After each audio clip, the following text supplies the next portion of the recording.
You know, when you think of the Grand Canyon of the Colorado, 5 million people visit it, 27,000 people go down it every year. Its flow is controlled by technicians at dams. How often do we think, wouldn't it be wonderful to know those places as John Muir knew them? And the answer is you can, but you have to go to Canada.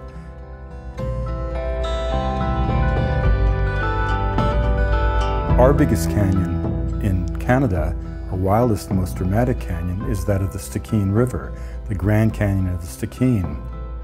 Incredibly, John Muir visited the Stikine in 1879, and he went up the lower third of the river.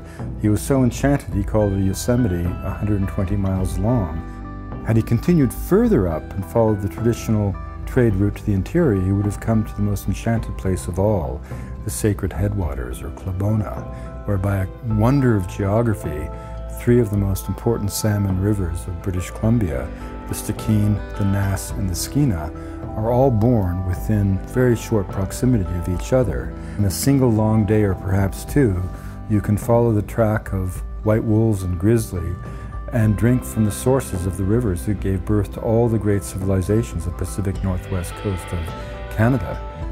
There are a number of industrial proposals that, if implemented, will guarantee an utter transformation of the landscape. Take, for example, Tottigan Mountain, a wildlife sanctuary in the sky, home to the largest population of stone sheep in the world.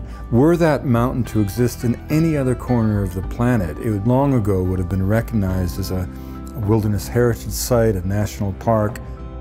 Instead, we have a situation where Canada's 75th largest mining company has secured permission to put an open-pit copper and gold mine right on top of the flank of Tottigan. There are 4,000 copper mines in the world. To put one on top of Tottigan Mountain is like drilling for oil in the Sistine Chapel.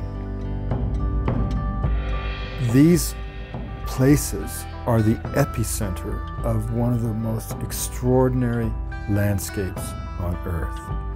There are places to put mines and there are places not to put mines. It's very important to realize that all the people involved in this conversation, no one is against mines.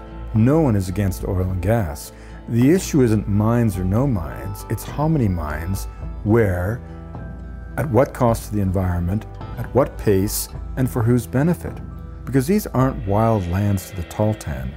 These lands are their kitchen, their community hall, their cemeteries, their sacred spaces. For the Tahltan to see this kind of industrial infrastructure imposed upon their landscape is really to imply the death of their people. So this is not just an issue of the environment, it's about human rights and human justice. I would love to see the fate of the sacred headwaters be an open discussion. It should be part of a referendum that is both national and international, because this is a place that really could be the sacred headwaters not only of all British Columbians and of all Canadians, but indeed of all peoples of the world.